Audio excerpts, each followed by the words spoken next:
Welcome to the Own It Powercast, the place to be when you get serious about making big changes and accelerating growth in your life and in your relationships. Finally create the life you've always wanted, living life on your own terms. Learn how to take your fear and turn it into powerful choices that will create sustained change. Now your host, Mary Baker. Hey everyone, welcome back to the Own It Powercast, the place to come to get what you need to move yourself forward. Hey, it's Mary Baker and welcome to episode 224, Shame, Guilt, and Healing, a journey to self-acceptance. Well, welcome back to this month, which is going to be all about self-confidence and how we need to look at where our wounds are around that so we can heal and believe in ourselves more. And again, this month, we're going to get into some great material that I'll be talking about in my course, which is now live, and I'm so excited to have it out there. If you want to take advantage of some really great discounts right now, get in there. Get in there soon. And also, if you want to join other people who will be doing the group coaching component, so get in there before the 19th of October, because that's our first kickoff class. I'll be holding them twice a month, so you get enough support and enough time in between to do the work. Okay, so the link for that is in the show notes. If you need anything or have any questions around it, just message me. So last week, as you know, we got into the concept of self-doubt and all the things that can do to us. Well, this week we're going to get into one of the origins of that, and that is shame. We want to talk about shame versus guilt because a lot of people get them mixed up. But they have very distinct characteristics, and I think it's important to know what they are. Shame is a deeply rooted negative self-evaluation, where we feel fundamentally flawed, unworthy, or unlovable on some level. And this could be a subconscious level. We may not even be aware of it. It's a belief that your core identity is inherently shameful. This leads, of course, to feelings of humiliation, self-disgust, and a desire to pull away and withdraw from others. Like shame is what you don't bring in the conversation, what you don't bring in the room. It's very much a self-focused emotion, centered on who you think you are rather than your actions. Versus guilt, on the other hand, is a moral or ethical emotion associated with specific behaviors or actions that we've done, or things maybe we should have taken care of and didn't. It comes up when we believe we've done something wrong, we violate our own moral or societal standards. Guilt tends to be focused on the action rather than the person's sense of self. And, as Brené Brown talks about, there is a positive correlation between guilt and behavior change for most of us. We want to apologize, we want to make it right, we want to change. An easier way to think about it is, guilt is what I've done. Shame is who I am. Guilt is I made a mistake. Shame is somehow I am a mistake. That's pretty profound and dramatic, but that is at the core of what shame does to people. It is about who you are. So where does this awful stuff come from? Well, it's learned in childhood and often influenced by family dynamics, where kids learn to perceive themselves through the lens of external judgments and expectations. A kid is looking outside of himself for everything, right? When you were little, you had to. You had no frame of reference. 10 and under, you believed what people told you because you needed to survive. I swear that is biologically built in. So these are some things that can be learned in childhood. Now, the obvious one is parental criticism. When a kid experiences consistent criticism, when there's belittlement or rejection from their parents or their caregivers or their aunts and uncles, they're going to internalize that belief that they're not good enough. Repeated negative messaging about their behavior, their appearance, and worthiness can lead to feelings of shame. Now, in the course, I get into all the insidious, crazy ways that this can happen in seemingly loving families. Okay, so don't rule it out for yourself if your family was also loving. They probably didn't realize the messaging that they did. Conditional love is another one. where approval is granted only when certain conditions or expectations are met. So kids are going to develop a sense of not good enough if they fail to meet those conditions. They might think that their worth is contingent upon meeting external standards, like getting straight A's, never getting in trouble, doing exactly what they say, being compliant. Now, learning social norms and getting along in relationships is what our family is supposed to teach us, but not to this extent. You should have been loved for who you are and then gently guided as to correct poor behavior. Shame comes from emotional neglect, like lack of affection, attention, or emotional support from your parents can really contribute to feelings of shame because the child interprets the absence of that connection as evidence of their own inadequacy. Remember, like we've talked about here, kids are very egocentric, 10 and under. It's all about them. Everything orbits around them. They have a really hard time saying, no, that's not me. That's mom's inability to show affection.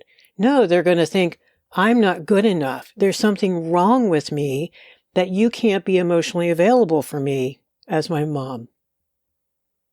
There's something wrong with me that dad's too busy to pay attention to me or teach me how to do things. Along with that can be comparison to siblings or peers, and this can happen without parents realizing they're doing it. Maybe they're highlighting the achievements and qualities of your brother all the time. Okay, because then if that's not you at the dinner table being applauded, you might perceive yourself as falling short. Or why can't you be more like your brother kind of thing. Another origin of shame is really controlling parents, like authoritarian parenting. When it's really strict, it emphasizes obedience and conformity over individuality. Now, of course, again, that's a fine line, right? If a parent is not paying attention to who that child is, alongside, hey, let's all eat dinner together, right? So can everyone sit at the table? It's going to lead the child to suppress their own authentic selves, because you don't want to have parental disapproval. That's not going to go well. So then it just compounds because then you have the beginnings of feelings of shame for not being true to yourself. Do you see how this works? Another origin is family secrets and taboos. Here's a big one. So in families that are very dysfunctional, they often hide things. That's the whole point. You keep it secret so you keep it sick. Maybe there's unresolved conflicts. There's taboos around certain topics, like maybe there's some mental health stuff going on, some addiction, some abuse. Kids are going to learn to feel shame about discussing or even acknowledging these issues out loud. So it creates a culture of silence and secrecy. Brené Brown said, how do you make shame grow exponentially? In a petri dish, put silence and secrecy in there. And then it just blooms. Shaming discipline, there's a more obvious one. Harsh and shaming forms of discipline, like public humiliation, like really getting nasty with your kid at the restaurant. Verbal abuse, all those things can really wound a child's self-esteem and contribute to feelings of shame. Saying things like, how could you do that? What's wrong with you? As opposed to, honey, I realize you spilled the milk. I know it was an accident. Can you get something to clean it up? And then finally, abuse, of course, sexual or physical, emotional, all the above. Violating your boundaries of self, essentially telling you don't matter, or, God forbid, you caused it somehow. If you had behaved better, if you had listened, if you had done all sorts of things. And then this gets worse because then you feel damaged and you don't feel like you are redeemable. And you see that happen for people. They feel so wounded, they attract more wounded into their life, other wounded people, because they don't feel like they deserve better. We will put in our life what we deep down feel that we deserve. Not what we intellectually think we deserve, what we deep down believe that we deserve. In that vein, let's look at some of the emotional consequences of shame, okay? Big one, obvious, low self-esteem. That persistent negative self-evaluation where you're going to look at yourself as fundamentally flawed, unworthy, or unlovable. Shame really erodes self-esteem because that instills that deep-seated belief, remember, that you're bad or inferior somehow. You're not going to measure up. So then you have the chronic self-doubt and the lack of self-worth. You're always going to be questioning your abilities and your value. And again, this could be subconscious. You may not even realize it, much less admit it. What could be more obvious is the self-criticism. Scrutinizing and condemning your own thoughts, your actions, your behaviors. And those of you who do this know who you are. That includes laying awake at night, going over every detail of that conversation you had with someone, making sure you did it perfectly. And if you didn't, you're ruminating about it and beating yourself up. You become your own harshest critic. You're constantly evaluating yourself negatively. Every time you make a mistake or the one thing that you missed, as opposed to all the great things that you didn't. This leads to perfectionism and self-doubt, and perfectionism and self-doubt. It's a nasty cycle. And all of that contributes to anxiety. Shame, I think, is a huge source of anxiety because people who carry shame are going to constantly fear judgment and rejection from others because that's what happened back then. And here we go, social anxiety and connected with generalized anxiety. You're just going to be anxious overall, all around. And that connects to isolation and social withdrawal. If you're not going to feel good enough, if you're perfectionistic, but you didn't have a great week because you screwed up some things, you're not going to want to put yourself out there. You're going to fear judgment. You're going to fear that they're going to see all those things wrong with you. They're going to see inside of you. So a lot of people will avoid interactions to protect themselves from potential humiliation. They don't want the criticism. They don't want any question, any judgment. But it's awful because then this just compounds their feelings of loneliness, shame, that set apart feeling that people talk about, like you're unique and the only one that struggles in this way. So then you can't even belong, which is why groups done well help people heal their shame. That's why the course has a group component, has a support group component that's free, and then it has a coaching element that you join. Because you need that. And of course, depression, right? Feelings of sadness, hopelessness, loss of interest, and you can have bouts of this. You can be functionally depressed and still go to work. But think about it. The constant negative self-evaluation, feeling unworthy, always putting your worth out there to be judged. It's conditional upon, all the things. And just so connected to perfectionism. Trying to be perfect is actually trying to avoid experiencing the overwhelming feelings of shame that feel like they can swallow you. So you set impossibly high standards for yourself because you're trying to prove your worthiness. It sounds awful, but it's true. You're looking at worthiness via achievement, perfection, making things happen, making people happy, crushing goals. Those things are great, but not in this kind of vacuum. Because all of your self-worth is dependent upon that, and that's really dangerous. Self-doubt. You're going to be indecisive, can't do a restaurant menu, can't trust your judgment, can't make a decision to save your life because you don't have confidence in your choices. And I think you just aren't allowed to trust yourself. Your focus has always been outside of you. And as long as our focus is outside of ourselves, we know, because we talk about it here all the time, we're screwed. We got to have that focus inside. It's really important. Looking at these emotional consequences of shame is really important. There is a continuum of intensity. You hear me talk about that all the time. Whatever resonated with you today resonated because it was supposed to. You can compare out all you want and say, well, I'm not that guy. It wasn't this bad. Doesn't matter. What was it and how did it impact you is what matters.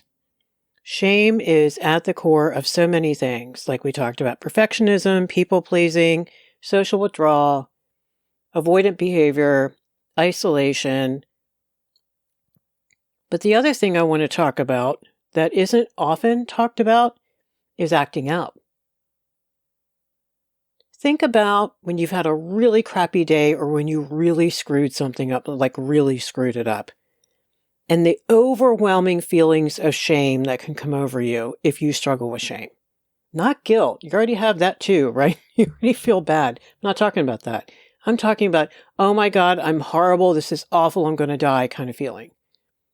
How nice and emotionally available and present are you to others? Probably not. And also, this stuff can happen subconsciously where you all of a sudden start acting out your stuff. In other words, you get irritable, you start picking on things that other people are doing wrong because shame is a hot potato and we don't want it. And so we will find just not important things to focus on and especially hyper-focus on outside of ourselves. That takes us away from that awful feeling. It takes the focus off ourselves because we're so afraid to stay there with those feelings and try to love ourselves out of them. Instead, we find what's wrong with other people. We get defensive.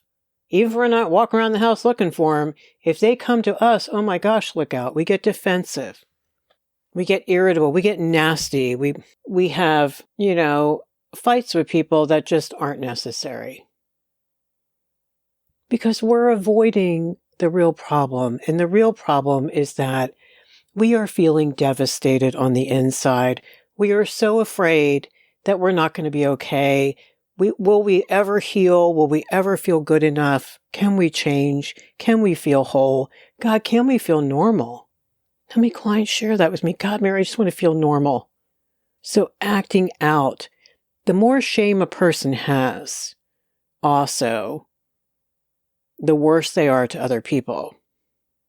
If you look at nasty narcissistic behaviors, which are just awful to people, where there's a lack of empathy, I'm not saying that's you, that's another bucket of people. They're so nasty to others because they hate themselves.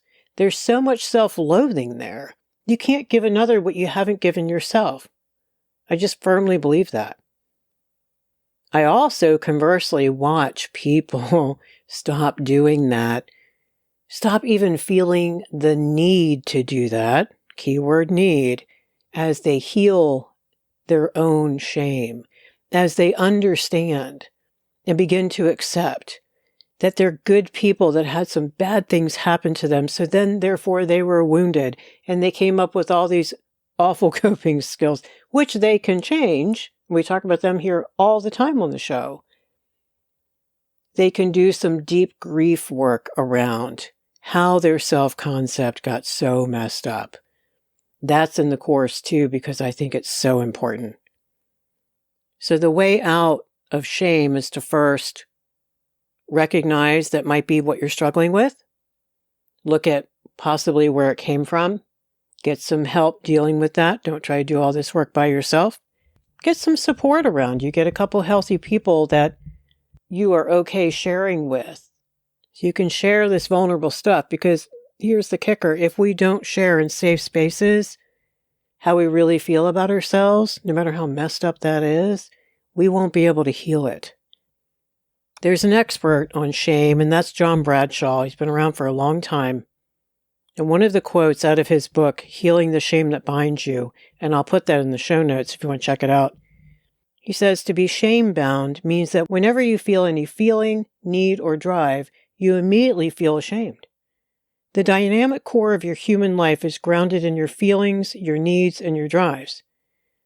When these are bound by shame, you are shamed to the core. End quote. This is why I built the course. It looks at things that we talked about today and gives you a way to do the work. Okay, so today in this episode, we looked at some of the profound emotional consequences of shame. Not all of them, there's a lot more. And its far-reaching impacts on people. Like, this will follow you your entire life. We explored how shame can lead to low self-esteem, crazy self-criticism, anxiety, isolation, and even depression.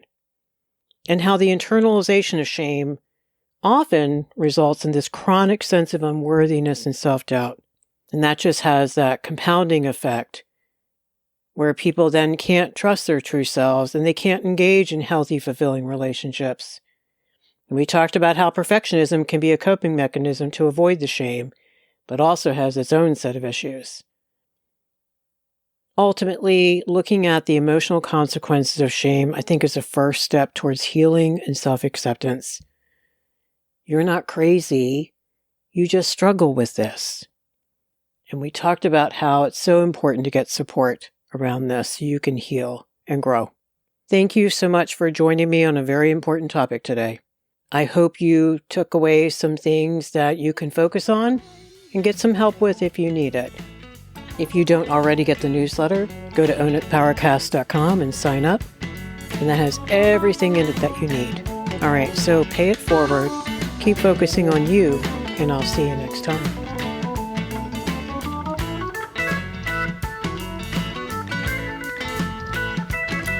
We hope you took away some useful insights and tools you can begin using right away.